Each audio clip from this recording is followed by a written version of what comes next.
తేడా. సార్ ఇక్కడ ఒక ప్రశ్న, డాలర్ పరిపూర్ణంగా క్షీణించే రోజులు ఎంత దగ్గరలో ఉన్నాయి? ఇది చెప్పడం చాలా కష్టం. రోమన్ ఎంపైర్ అన్నది ఇటువంటి క్రైసిస్ ఈరోజు అమెరికా ఏది ఉందో ఆ పరిస్థితికి వచ్చినప్పుడు 300 సంవత్సరాల్లో వాడు కొలాప్స్ అయ్యారు. 300 సంవత్సరాలు పట్టింది వాడు కొలాప్స్ అవడానికి. ఓకే. డైనోరస్ అనేది అంటారు వాళ్ళ కరెన్సీని. అది 95%, 96% సిల్వర్ ఉండేది దాంట్లో. ఓకే. ఎవరికి తెలియకుండా దాంట్లో సిల్వర్ తగ్గించుకుంటూ కాపర్ పెంచుకుంటూ పోయారు వాళ్ళు. ఇవాళ కాపర్ కూడా బంగారం అయిపోయింది కదా సార్. ఇవన్నీ కూడా పెరుగుతున్నాయి. మార్కెట్లో చూస్తే కాపర్లు కూడా కాపర్ ప్రైసెస్ సర్చి అమాంతం పెరిగి. ఎందుకు పెరుగుతున్నాయి? ఎందుకంటే డాలర్లో ఇన్వెస్ట్ చేసిన వాళ్ళందరూ కమోడిటీస్కి వెళ్ళిపోతున్నారు. ఎగ్జాక్ట్లీ కమోడిటీస్లోకి వచ్చేసారు, కంప్లీట్ ఈ లోహాల్లోకి వచ్చేసారు. కరెక్ట్. అందుకనే సో అప్పుడు కూడా రోమన్ ఎంపైర్ 300 సంవత్సరాలు పట్టింది. స్పెయిన్కి 100 సంవత్సరాలు పట్టింది. బెల్జియం వీటికంతా కూడా 100 సంవత్సరాలు పట్టింది. యూకే బ్రిటన్కి 40 సంవత్సరాల్లో వాళ్ళు పతనం చెందారు. అంటే మనకు మొదటి ప్రపంచ యుద్ధం స్టార్ట్ అయ్యేదానికంటే ముందర వాళ్ళకు పాజిటివ్ బ్యాలెన్స్ ఉండింది వాళ్ళ దగ్గర. ఒకటవ ప్రపంచ యుద్ధం అయ్యేసరికి అప్పులో పడిపోయారు వాళ్ళు. సెకండ్ వరల్డ్ వార్ అయిపోగానే మొత్తం వాళ్ళ బ్రిటిష్ ఎంపైర్ కొలాప్స్ అయిపోయింది. గాంధీ గారో నెహ్రూ గారో వీళ్ళ వల్ల రాలేదు మన స్వతంత్రం. వీళ్ళు లేనటువంటి దేశాలు కూడా స్వతంత్రం ఇచ్చి వెళ్ళిపోవాల్సి వచ్చే పరిస్థితి వచ్చింది వాళ్ళకి. ఎకనామిక్గా కొలాప్స్ అయిపోయారు వాళ్ళు. బ్రెటన్ వుడ్స్ అగ్రిమెంట్ 1944లో చేసుకొని రిజర్వ్ కరెన్సీ పౌండ్ నుంచి డాలర్కి షిఫ్ట్ చేశారు. వీళ్ళ బంగారం అంతా వాళ్ళకి ఇచ్చేశారు. సో ఈ సైకిల్ తప్పదు. 30 ఏళ్ళలో అవుతుందా 300 ఏళ్ళలో అవుతుందా చెప్పడం కష్టం. డాలర్ అయితే క్షీణించి తీరుతుంది, ప్రత్యామ్నాయాలు వస్తాయి. కానీ గతంలో లాగా కాకుండా ఈసారి వేరే డిఫరెంట్గా ఉండొచ్చు.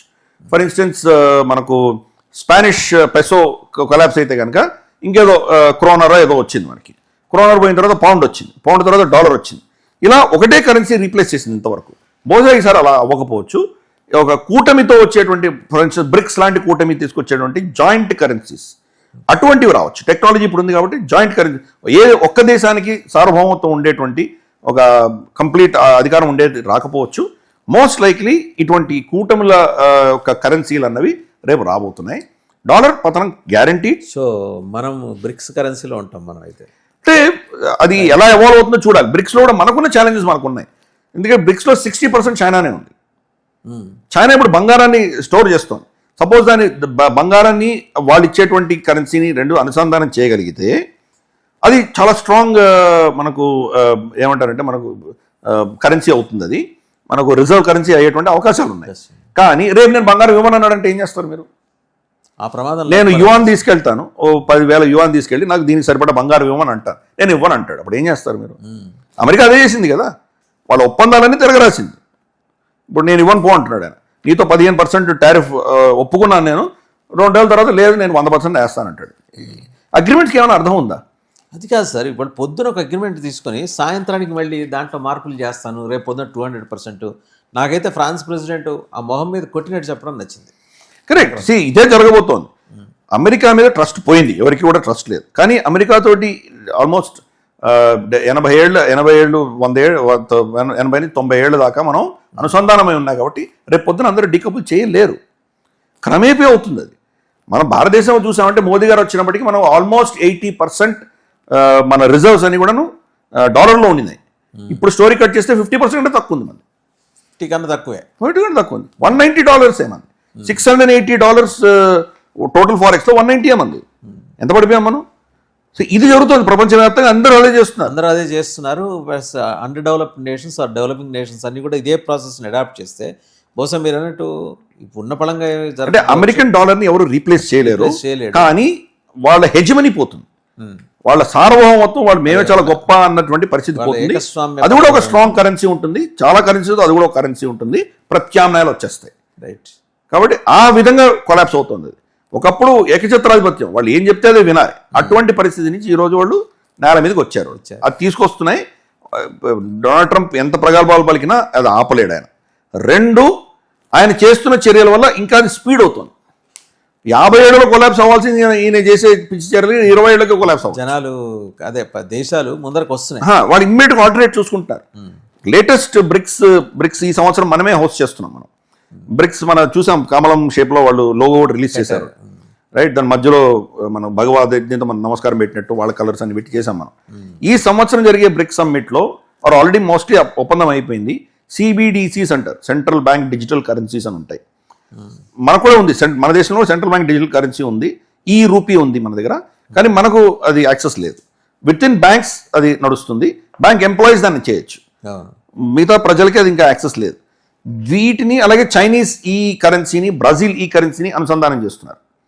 సో డాలర్కి సంబంధం లేకుండా, స్విఫ్ట్కి సంబంధం లేకుండా మనం చైనా నుంచి ఏం కొనుక్కోవాలంటే ఈ కరెన్సీ నుంచి మనం పే చేస్తాం వాళ్ళకి, అంటే రూపాయలో పే చేస్తాం, మనం రూపాయల్లోనే పే చేస్తాం, ఈ రూపీలో ఈ ఎలక్ట్రానిక్ రూపీలో పే చేస్తాం, వాడు కూడా మనకి ఈ యువాన్లోనే పే చేస్తాడు. సో ఇలాగ నడుస్తుంది. ఈ బ్రిక్స్కి సంబంధించి ఈ ఒప్పందం చేసుకున్నాం, డాలర్ స్విఫ్ట్ని పక్కన పెట్టేసాం. ఓకే. అలాగే ఇప్పుడు రేపు బిగ్గెస్ట్ థ్రెట్ ఏంటంటే సౌదీ అరేబియా ఏం చేస్తుందో పెద్ద ప్రమాదం. ఈరోజు సౌదీ అరేబియా, పాకిస్తాన్, టర్కీ ఒక నేటో కూటమిలాగా తయారవుతున్నారు. ఇది అమెరికాకి ఇమ్మీడియట్ థ్రెట్. దాంతో ఏమవుతుందంటే ఆ యువాన్లు అమ్మడం మొదలు పెడతారు వాళ్ళు ఆయిల్.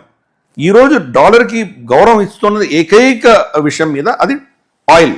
ప్రపంచంలో ఆయిల్ అమ్మకాలు, కొనుగోళ్ళు అన్ని డాలర్లు జరుగుతున్నాయి కాబట్టి ఈరోజు ఇంకా అమెరికాని గౌరవిస్తున్నారు. రేపు అది కాకుండా వాళ్ళు యువాన్లోనో రూపాయల్లోనో వాళ్ళు అమ్మడం మొదలు పెడితే అమెరికా అయిపోయింది, ఫినిష్డ్. అందుకనే నేను చాలాసార్లు చెప్తున్నాను, మనం టీవీ డిబేట్స్ చాలా చూశాను. ఖమేనీ అయిపోయాడు, రేపో మాపో బాంబులు వేసేస్తున్నారు, రష్యాకి పారిపోయాడు, చాలా మంది అదే వెళ్ళిపోయాడు. యాక్చువల్గా అనేది ఇవాళ ట్రంప్ కి ఒక జాతీయ అవసరం కదా సార్, ఆయన ట్రంప్ ని ఎట్టి పరిస్థితుల్లో తీయడు. అలాంటి వాళ్ళు ఉండాలి, దాన్ని ఏమంటారు, ఆ జ్వాల అలా రగులుతూనే ఉండాలి. కరెక్ట్. అది అని శక్తి చూపించాలి, ఒక బూచి, ఒక దయాన్ని చూపించాలి. ఇది ఉంది కదా, అందుకే నేను మిమ్మల్ని కాపాడడానికి ఇక్కడ ఉన్నానని వీళ్ళకి చెప్పాలి, మిగతా సౌదీకి, యూఏకి కూడా అందరూ చెప్పాలి. అది ఖమేనీ పోతే కానీ వీళ్ళకి అవసరం ఏముంది, అమెరికా అవసరం ఏముంది. కాబట్టి అందుకే నా రెజ్యూమ్ చేంజ్ అవ్వదు. బాంబులు వేద్దామని చాలా ఇంట్రెస్ట్, అది బాంబులు వేయడం చాలా సరదా. వెనెజులా ప్రెసిడెంట్ ఎత్తుకుపోతే టీవీ చూసినట్టుంది అని నవ్వుతున్నాడు. ఒక దేశం మీద ఇంత అరాచకం చేస్తూ టీవీలో చూసినట్టుంది అని చెప్పుకుంటున్నాడు.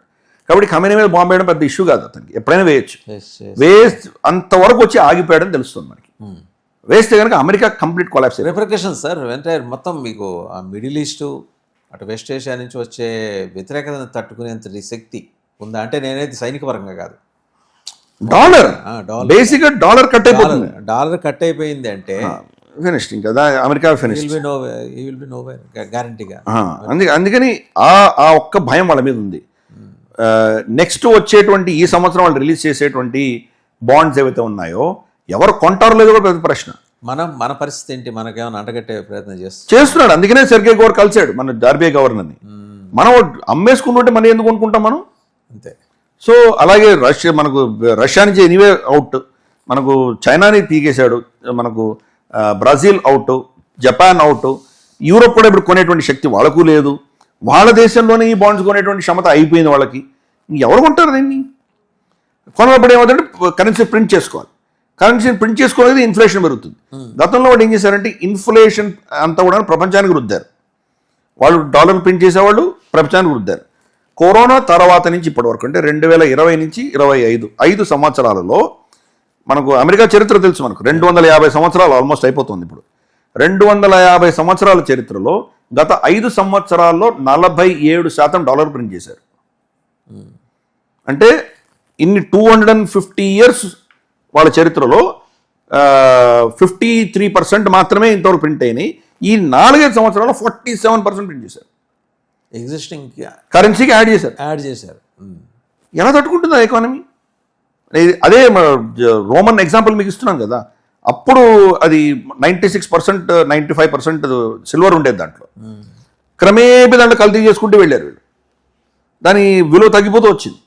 లాస్ట్కి పతనం చెందే టైంకి దాంట్లో సిల్వర్ వెండి పూత పూశారు, కాపర్ కాయిన్ అది వెండి పూత పూశారు పైన, దాని వాల్యూవే లేదు.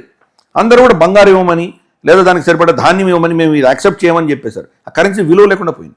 ఈరోజు డాలర్ పరిస్థితి అది వస్తుంది, వాళ్ళ విలువ లేకుండా పోయేటువంటి పరిస్థితికి.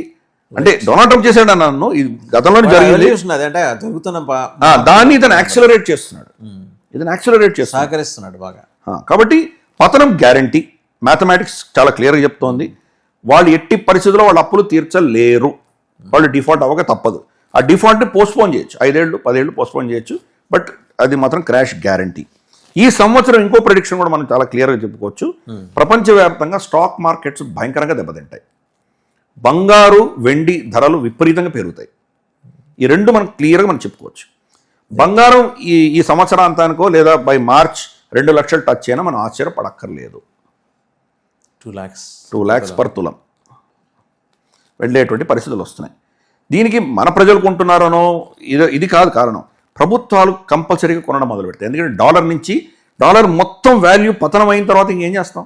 అంతే. ఇందాక చెప్పినట్టు రోమన్ కాయిన్ ఉత్త కాపర్ మిగిలి దానికి వెండి పోతుంటే దాన్ని ఏం చేసుకుంటాం మనం? అమ్ముకున్నా లాభం లేదు కదా. కొద్ది గొప్ప వెండి ఉన్నప్పుడే అమ్మేసుకుందామని మొదలు పెట్టారు. అదే జరుగుతుంది ప్రక్రియ. గ్లోబల్గా ఇది అర్థం చేసుకోవాలి మనం. కాబట్టి బంగారు ధర పెరుగుతూనే ఉంటుంది. నేను ఎవరిని కలిసినా వాళ్ళందరికీ ఇదే చెప్తుంటాను. గల్ఫ్లో ట్రావెల్ చేసినప్పుడు మనకు రామాధవ్ గారి ఇండియన్ ఓషన్ కాన్ఫరెన్స్ చాలా వెళ్ళినప్పుడు అందరికీ అక్కడ మా మిత్రులందరికీ చెప్తుంటాను, మీరు ఎంతైనా అంత మీరు బంగారం కొంటూ ఉండండి అని చెప్పాను. చాలా ధరలు పెరిగిపోయాయండి అన్నారు.